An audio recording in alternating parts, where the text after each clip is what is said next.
Ladies and gentlemen, hey, hi, how you doing? Welcome back to the channel. Thanks so much for stopping by. Yesterday, Activision ended up having their Q1 investors call, which goes over all of their Q1 results for their main franchises, including Call of Duty, obviously. And in this call, they actually revealed some brand new information on Call of Duty 2021. And on top of that, within Warzone specifically, we actually got some brand new stealth changes that were found that, once again, shake up the meta quite a bit. So as we go over it all today, if you enjoy the video at any point, let me know by dropping a like on it. Goal for today is going to be 4,000 likes. Let's see if we can cross that. And of course, if you haven't already subscribed to the channel, I am always covering everything going on in COD, whether it be news, intel, updates, or really anything else in between. So feel free to subscribe. That way you can always stay up to date. Also, my friends over at G Fuel are bumping code WHosImmortal up to 30% off from the 6th all the way through the 10th. So if you want to grab anything there, a new tub, a shaker cup, whatever else it may be, code WHosImmortal has got you covered. Now, first and foremost, let's talk about these brand new stealth changes over in Warzone, because these changes definitely spice things up when it comes to the meta, which of course is already looking pretty spicy considering how open it currently is and how open it's about to be once we end up seeing the next round of weapon tuning added in with the various changes coming to the AMAX, and then also the Pharah, the Bullfrog, and also the Cold War mobility attachments too. But right now, the sniper meta in specific is being changed up because it seems Raven actually ended up changing some of the Cold War snipers in the way that some of those actually work in game. Now, first things first, shout out to True Game Data for bringing this to light. Man is a wizard when it comes to Warzone data. He's the one who initially posted about this and sort of tested out all the values to see what had changed. And previously, before this latest stealth update, the Cold War snipers absolutely dominated long-range fights. And they also dominated the stat sheets as well, because most of the Cold War snipers had really good range and velocity and like a big lack of bullet drop, because you could combine the wrap suppressor, which is basically like the sniper version of the agency suppressor or the GRU suppressor, and then also the combat recon barrel. Those two attachments together would actually increase the range and velocity on the Cold War snipers to the point where the Tundra was actually the best long-range sniper in the entire game when it comes to lack of bullet drop and just total velocity. It was better than all the other Cold War snipers and also much better than the Modern Warfare snipers in those specific categories. The Pellington also capitalized off of those same attachment stat increases. The range was surprisingly good. The ZRG also had the same benefit, so on and so forth. And to me, that really made things like the HDR and the AX50 a lot less effective, since you could just use a Cold War sniper that was better than those for long-range fights specifically.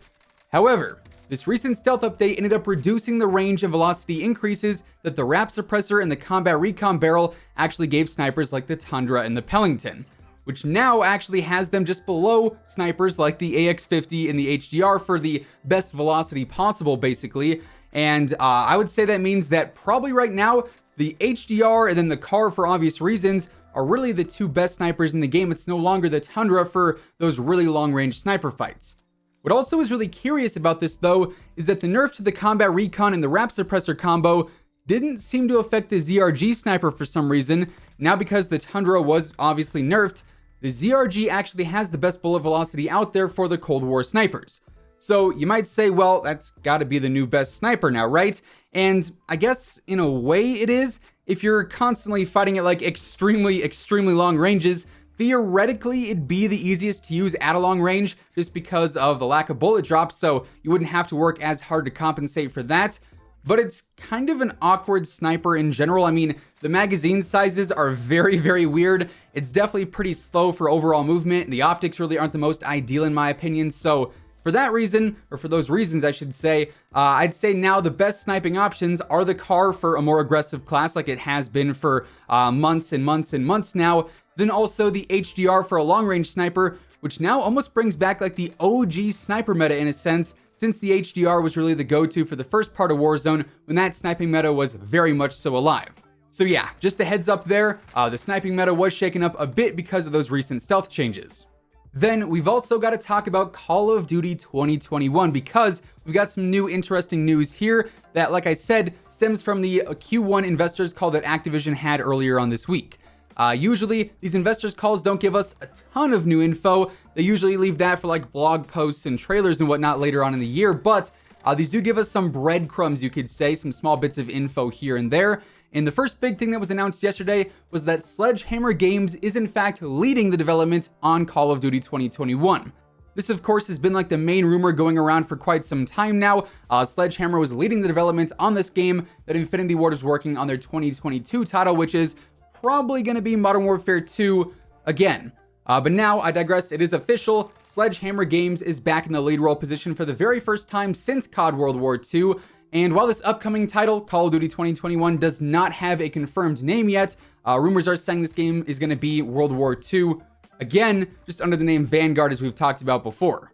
Now, recently, there's also been some rumors saying that COD 2021 was going to be delayed into early next year since things apparently weren't going super well in the whole developmental process. But Activision pretty much got rid of all of those rumors yesterday, as they said COD 2021 is still planned to release in the fall, and it's also being built for next-gen consoles, aka the PlayStation 5 and the Xbox Series X, and it'll feature a campaign, a multiplayer, and a cooperative mode, or a co-op mode as well, with an overall design to be integrated into and enhance the existing Call of Duty ecosystem, they call it, which is basically the very long and very convoluted way of saying this game is going to look really good. It's going to have next-gen features like 120 FPS capabilities on Xbox Series X and PlayStation 5, and then probably an FOV slider, and it's going to be integrated into the Warzone universe as well.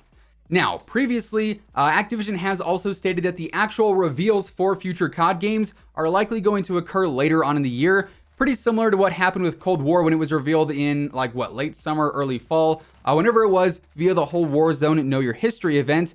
And sort of coinciding with that, Activision also said that they're looking to integrate more and more events into Warzone, which to me is basically saying that we're going to have more reveal events for Warzone, including one for Call of Duty 2021 most likely, which means that before World War II Vanguard, or whatever this game ends up being called officially, is fully integrated into Warzone with the weapons and the overarching themes and whatnot, there's going to be an event integration to get the ball rolling in a way that is actually even bigger than what we saw with Cold War.